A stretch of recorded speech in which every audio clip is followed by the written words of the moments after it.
मध्यस्वर्याचं त्यांनी हे काढलं तरी तो चॅलेंज होऊ शकतो, पुन्हा कोर्टात जाऊ शकतो. म्हणजे विधानसभेच्या आधी तुमच्या मागण्या पूर्ण मान्य होतील असं तुम्हाला वाटतंय का विधानसभेत उतरावंच लागेल असं वाटतं? त्याच्यावर तर आपण ठामच आहेत. धोका जर आता बसला तर समाजाचा हा सगळ्यात मोठा अपमान असणार आहे. जर आता सगळेजण एकत्र उतरले ते म्हणजे सत्ताधाऱ्याचा विरोधीसुद्धा द्यायचं म्हणून, आता जर धोका दिला तर सगळ्यात मोठा समाजाचा धोका असणार आहे.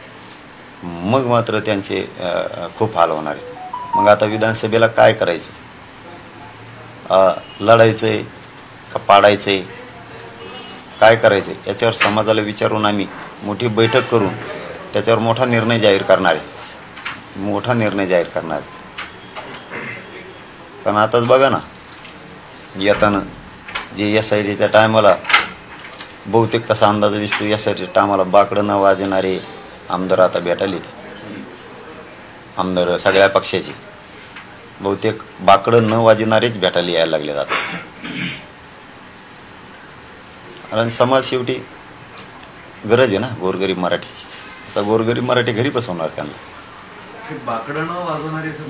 असं अंदाज लय कपा वाजले दोन हाताने ते नाही SIT नेमली माझ्या गोरगरीब मराठ्यावर माझ्यावर.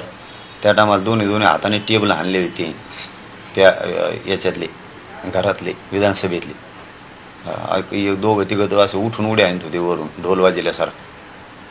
पण जे नाही वाजलेले आमदार सगळ्या पक्षाचे सत्ताधाऱ्याचे विरोधाचे ते मराठ्याच्या मागणीच्या बाजून आता रोज भेटायला येतात. एक असा अंदाज दिसतो की ते वाजणाऱ्यातले नाही येत म्हणून भेटायला यायला लागले. आणि काय आम्ही वाईट नव्हतं केलं, त्याने नव्हतं ते समाजाच्या विरुद्ध डिसिजन घ्यायला पाहिजे होतं. पण जाऊ दे, यायला लागलेत. शेवटी समाज मोठा आहे.